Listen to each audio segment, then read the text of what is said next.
저는 여기 앞에 서서 함께 예배 드리는 분들을 볼 때마다 감사하다, 그리고 참 아름답다라고 생각합니다. 이러한 저의 마음보다 더 많이 하나님 아버지께서도 제 옛날에 이 자리에 계신 여러분들을 바라보실 때에 아름답다 하실 것입니다. 부족한 저를 이 교회의 목사로 초청해 주셔서 너무 감사합니다. 그리고 어느 것 하나 가지지 않고 기뻐하시고 격려해 주시고 그래야 해서 제가 너무 몸들 걸 모르겠습니다. 너무 감사합니다. 이 젊은 사역자가 더욱더 말씀의 깊이를 더하셔가고 하나님의 말씀을 온전히 전할 수 있도록 기억하시고 꼭 기도해 주시길 부탁드리겠습니다. 오늘 저는 요한복음의 말씀을 가지고 성령 우리 안에 계시는 지도자라는 제목으로 말씀을 전하고자 합니다. 오늘 이 말씀을 통해서 우리는 다시 한번 우리 안에 성령이 계심을 감사하고 또 한번 우리의 지도자 되시는 성령님을 인정하는 시간이 되었으면 좋겠습니다. 제가 특별히 지도자라고 하는 이 단어에 주목한 이유가 있습니다. 우리는 그리고 모든 인생은 어떤 지도자를 만나느냐에 따라서 그 인생의 끝에 결과와 평가가 분명히 달라집니다. 우리나라도 수없이 지도자가 바뀔 때마다 국가에 대한 평가와 결과가 바뀌고 그 지도자 밑에 있는 다른 모든 사람들에 대한 평가도 그 지도자를 인하여서 평가와 결과가 달라지는 것을 우리는 발견하게 됩니다. 그런데 그러한 모습들이 우리가 사는 지금의 사회뿐만 아니라 우리가 보는 이 성경의 말씀과 역사 속에서도 동일하게 발견되었습니다. 제가 몇 명의 무리들을 소개하려고 하는데요. 첫 번째 무리는 모세와 바로입니다. 그리고 두 번째 무리는 다윗과 솔로몬, 그에 반대되는 여로보암과 아합이라는 사람이 있습니다. 그리고 또 하나의 인물들은 아브라함 링컨과 히틀러라는 이 세 부류의 지도자 무리가 있습니다. 이들의 뭐라고 해야 되죠? 국적을 제가 조금 살펴보면 이 모세와 바로라고 하는 사람은 출애굽 시대에 우리가 다들 아시죠? 그리고 홍해라고 하는 그 사건을 맞닥뜨립니다. 그런데 이 모세라는 지도자를 따랐던 이스라엘 백성과 바로를 따랐던 애굽이라는 백성은 그 사건에서 결과는 완전히 달라지는 것을 발견되었습니다. 홍해에서 바로를 따랐던 애굽의 백성들은 모두 몰살하죠. 모세를 따랐던 이스라엘 백성들은 그 길을 지나서 약속의 땅으로 계속 가게 되었습니다. 그리고 이 다윗과 솔로몬은 어떻죠? 이 지혜로운 왕, 하나님을 섬겼던 이 왕을 따랐던 백성들은 그 시대에 그 왕들과 함께 부귀와 영화를 누리고 성전을 건축하고 하나님을 기쁘시게 했다고 하는 평가를 듣습니다. 그 왕들과 함께요. 그런데 반대로 이 여로보암과 아합으로 대표되는 그 시대를 살았던 그 지도자를 따랐던 백성들은 어떤 평가를 받죠? 패망의 길을 시작대한 시대, 나라가 망하는 시작을 알린 시대, 그리고 우상의 재단을 쌓았던 무리들, 그러한 평가를 받습니다. 그리고 세 번째로 히틀러가 링컨은 어땠죠? 이 히틀러는 2차 세계대전을 일으키고 전범 범죄자라는 평가를 받고 패전국의 지도자였죠. 그리고 유대인 학살이라는 아주 무시무시한 결과를 낳았습니다. 반대로 링컨은 남북 전쟁을 승리하고 노예 해방이라고 하는 선한 결과를 낳았습니다. 제가 이렇게 쭉 나열해 드렸는데 이들의 업적과 그 결과를 이면을 살펴보면 결국은 하나님을 따랐던 지도자였느냐, 하나님을 따르지 않았던 지도자였느냐라고 나누어집니다. 이것을 우리에게 적용해 보면 그렇습니다. 우리에게도 마찬가지입니다. 지금 이 시대에 우리가 하나님을 따르느냐 아니면 세상의 권세를 따르느냐, 그것에 따라서 우리 삶에 대한 결과와 평가도 이들과 같이 나누어질 것입니다. 우리가 하나님의 편에 서서 하나님을 따른다면 이 시대에 우리가 하나님의 사람으로서 값지고 고귀한 평가를 받을 것이고, 반대로 우리가 우리 육체의 욕심을 쫓아서 세상을 따른다면 히틀러까지는 아니지만 하나님의 영광을 가리우는 삶을 살아가게 될지도 모르는 것입니다. 그래서 나는 누구를 따르고 있느냐, 우리의 지도자는 누군가 되시는가, 이것에 대해서 진지하게 한번 생각해 보기를 원합니다. 제가 앞서 말씀드렸다시피 우리에게는 두 가지 선택지가 놓여져 있다고 하였습니다. 하나님과 세상, 쉽게 말하면 성령과 육체입니다. 그런데 여기서 우리가 조금 더 주의해야 할 것이 있습니다. 그것은 하나님과 육체라고 하는 이 두 가지의 선택지가 모든 인간에게는 주어지지 않는다는 것입니다. 제가 프랑스의 어떤 철학자의 말을 인용해 보겠습니다. 우리의 인생은 B와 D 사이의 C이다. 들어보셨나요? 여기서 B는 뭐죠? B는 birth입니다. 탄생한 것이죠. D는 뭐죠? death입니다. 죽음이죠. 그 사이에서 우리는 무엇을 한다고요? free choice를 합니다. 선택을 합니다. 그러면 여기서 제가 여러분께 한번 질문을 해보겠습니다. 전제 조건은 이렇습니다. 하나님을 알지 못하는, 거듭나지 못한 인간이 일생을 살아가면서 수많은 선택을 합니다. 그 결과는 어떠할까요? 결과는 여기에 나와 있습니다. 우리 로마서 한번 찾아볼까요? 로마서 3장 10절입니다.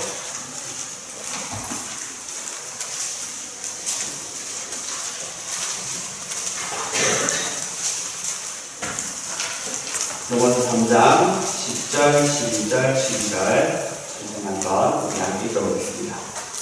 10절입니다. 시작. 기록된 바 의인은 하나도 없나니 하나도 없으며 깨닫는 자도 없고 하나님을 찾는 자도 없고 다 지우쳐 함께 무익하게 되고 선을 행하는 자는 없나니 하나도 없다. 아멘. 여기서 로마서의 말씀은 우리에게 무엇을 말하고 있나요?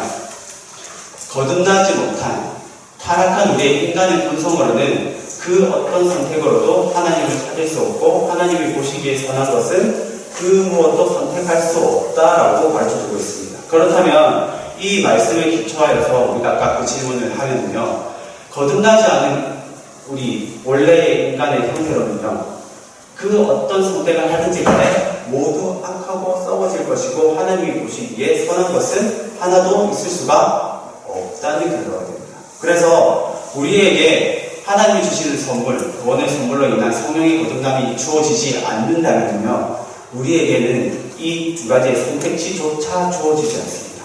성령을 따를 것인가, 세상을 따를 것인가. 왜냐하면 우리에게는 하나님을께로 쫓아갈 능력이 성령이 없이는 아예 없으니까요. 우리의 본 사람은 육체대로 악을 행하는 겁니다. 그래서 저는 이 말씀을 기초해서 우리가 알아야 할 것은 우리에게 성령이라는 선택지가 주어진 이것이 너무나 큰 은혜라고 하는 것입니다. 그 은혜를 받기 위해 우리가 무슨 노력을 하였죠? 아무것도 하지 않았습니다. 내가 너희를 택하여 불렀다고 하였습니다. 죄인 되었을 때 우리를 사랑하셨다고 하셨습니다. 그 크신 사랑을 인하여서 선물로 받았다 하셨습니다. 그 선택지가 우리에게 은혜로 주어졌습니다. 그래서 우리에게는 믿는 자들에게는, 주의 자녀들에게는 성령이라고 하는 선택지가 주어졌습니다. 그래서 우리는 무엇을 선택해야 하냐면요, B와 C 사이에서 세상에 더 좋은 것을 선택하는 것이 아니라 끊임없이 우리의 삶이 다하는 날까지 우리의 C는 계속 성령을 향하여 합니다. 그것만이 우리가 하나님이 선하신 일을 행할 수 있는 유일한 방법입니다.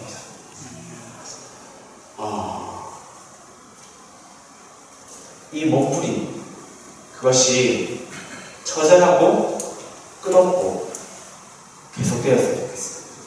그리하여서 우리의 모든 인격과 모든 순간과 모든 결정들이 성령적으로 행하시는 우리 모두가 되기를 예수님으로 축복합니다. 아멘. 요한복음 오늘 읽은 본문 후반절에 보면은 17절에 우리에게 이렇게 말하고 있습니다. 그는 진리의 영이라 세상은 능히 그를 받지 못하나니 이는 그를 보지도 못하고 알지도 못하나니. 그는 진리의 영이시죠. 그분을 세상은 능히 받지도 못하고 보지도 못하고 알지도 못합니다. 세상은 원래의 인간은 그를 보지도 알지도 받지도 못합니다. 그러나 하나님께서는 그를 알게 하셨고 함께 하게 하셨고 더 나아가서 그분이 우리 안에 거하게 하셨습니다. 그분이 우리 안에 계신 성령 하나님이십니다.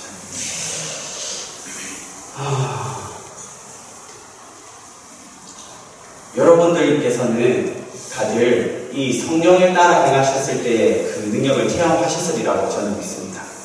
왜냐하면요, 우리에게 성령의 능력을 힘없지 않고는 아버지라고 할 수 없다고 분명히 우리에게 말씀하고 있기 때문입니다.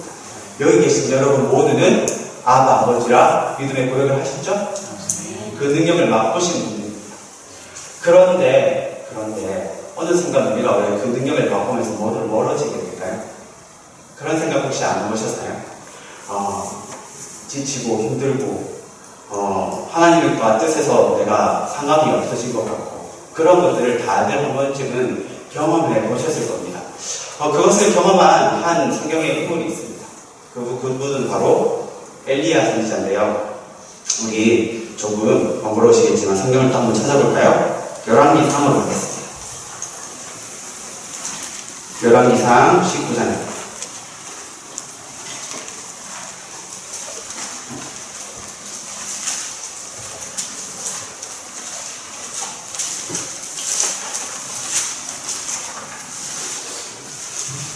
열왕기상 19장 9절과 10절, 11절과 12절을 살펴볼 텐데요. 먼저 여기에서 발견되는 첫 번째 단락은 바로 9절과 10절입니다. 제가 읽어드릴게요.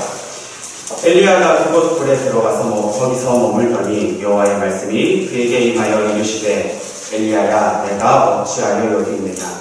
그가 대답하되 내가 만군의 하나님 여호와께 열심히 유별하오니 이는 이스라엘 자손이 주의 언약을 버리고 주의 제단을 하며 칼로 주의 선지자들을 죽였으며 오직 나만 남았거늘 그들이 내 생명을 찾아 빼앗으려 하나이다. 여기서 엘리야의 말 중에 특별히 주목하여 볼 것은 10절에 있습니다. 그가 대답하여 내가 만군의 하나님 여호와께 열심히 유별하오니 라고 하나님께 대답하고 있습니다. 다들 아시다시피 엘리야는 당대의 그리고 역대의 최고의 선지자 중 한 명이었습니다. 그리고 이 사건도 바알의 선지자들과 멋진 성경의 그 일화를 이루고 난 이후의 사건입니다. 그런데 근심과 낙심에 빠진 엘리야가 하나님께 하는 말이 이렇습니다. 하나님, 내가 열심히 유별하였는데 왜 이렇게 됐나요? 라고 하겠습니다. 이 모습을 우리에게 비춰본다면 우리가 성령을 받고 그 성령의 능력으로 어떠한 일들을 이루어 나갔습니다. 그런데 어느 순간 그 일들이 나의 열심이 되어져 버려요. 하나님, 내가 열심히 했잖아요. 나 이만큼 했어요. 그런데 왜 이렇게 되었죠? 성령의 능력을 이루는 것이 나의 적이 되고 나의 자랑이 되고 나의 열심이 되었습니다. 성령을 앞서기 시작합니다. 그러면서부터 우리는 어떻게 되죠? 우리 안에 계시는 성령의 지도를 듣지 못하고 따르지 않고 그 능력을 잃어버리게 되어집니다. 저 역시도 마찬가지입니다. 어릴 때부터 교회를 모태신앙으로 쭉 자라면서 찬양 가운데, 기도 가운데, 말씀 가운데 성령의 능력과 성령의 은혜를 일하심을 체험합니다.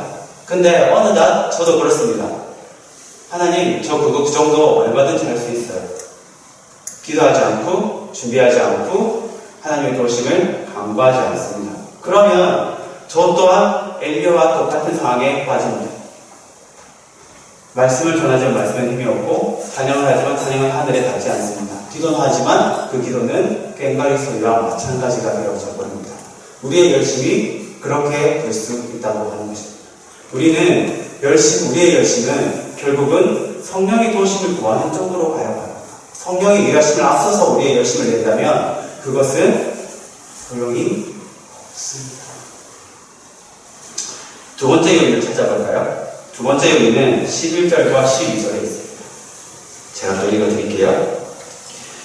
여호와께서 이르시되 너는 나가서 여호와 앞에서 산에 서라 하시더니 여호와께서 지나가시는데 여호와 앞에 크고 강한 바람이 산을 가르고 바위를 부수나 바람 가운데에 여호와께서 계시지 아니하며 바람 후에 지진이 있으나 지진 가운데도 여호와께서 계시지 아니하며 또 지진 후에 불이 있으나 불 가운데에도 여호와께서 계시지 아니하더니 불 후에 세미한 소리가 있는지라. 아멘. 11절에서 여호와 앞에 선 엘리야 앞으로 크고 강한 바람, 바위를 부수는 것, 지진, 큰 불이 있었습니다. 그런데 그 가운데서는 엘리야는 하나님의 뜻을 발견하지 못하였습니다. 그런데 엘리야는 어디서 하나님의 뜻을 발견했죠? 세미한 소리 가운데서 하나님의 뜻을 발견하게 되었습니다. 이것이 또 하나 우리가 성령의 소리를 듣지 못하게 하는 요인이 됩니다. 너무 크고 거창한 것, 너무 멀리서 찾고 있습니다. 제 가까운 지인 중에 어떤 한 분과의 일화가 있습니다. 어떤 당시 신학교를 가고자 하는 것을 놓고 기도를 하고 있었습니다. 그래서 기도 가운데 직장도 옮겨지고 직장에서 가까운 곳으로 신학교도 옮겨지고 집도 옮겨지고 하는 수많은 일들이 일어났습니다. 그런데 그럼에도 순종하지 못하더라고요. 그보다 더 큰 것을 바랍니다. 정말로 하루아침에 황골탈퇴라고 하죠. 그런 변동이 일어나서 변화되지 않으면 아무것도 할 수 없다는 듯이 그렇게 기도하고 있더라고요. 그렇지 않습니다.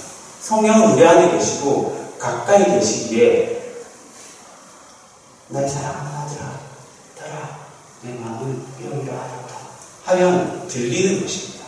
그 누가 바로 옆에 있는 상대에게 우리의 목소리를 다해서 이거 이렇게 하라고 하지 않습니다. 그렇지 않습니까? 성령님도 마찬가지입니다. 우리 안에 계시기에 아멘. 우리가 육체를 이기는 힘, 그것은 오직 성령을 따르는 것뿐입니다. 그렇게 할 때에 우리의 삶에는 이 땅에 떨어진 것들을 채우는 것이 아니라 성령으로부터는 영생한 것들로 가득 차게 될 것입니다. 저희 오늘 주일학교 말씀도 그것이었습니다. 먼저 그의 나라와 그의 의를 구하라. 그리하면 이 모든 것들을 더하리라. 우리는 위에로부터 하나님께서 우리는 너희는 위의 것을 바라라고 분명히 말씀하셨습니다. 그의 나라와 그의 의 구하는 유일한 방법은 우리 안에 계신 지도자시는 성령을 따르는 것입니다. 오늘 우리에게 주신 말씀을 기억하시고 어느 한 구절이라도 감동되시는 것이 있다면 그 말씀을 붙드시고 성령을 지도자 삼으셔서 그분에게 이끌려서 영생할 것으로 영원한 것으로 여러분을 주시는 모든 성도님 되시기를 주님의 이름으로 축복합니다. 아멘.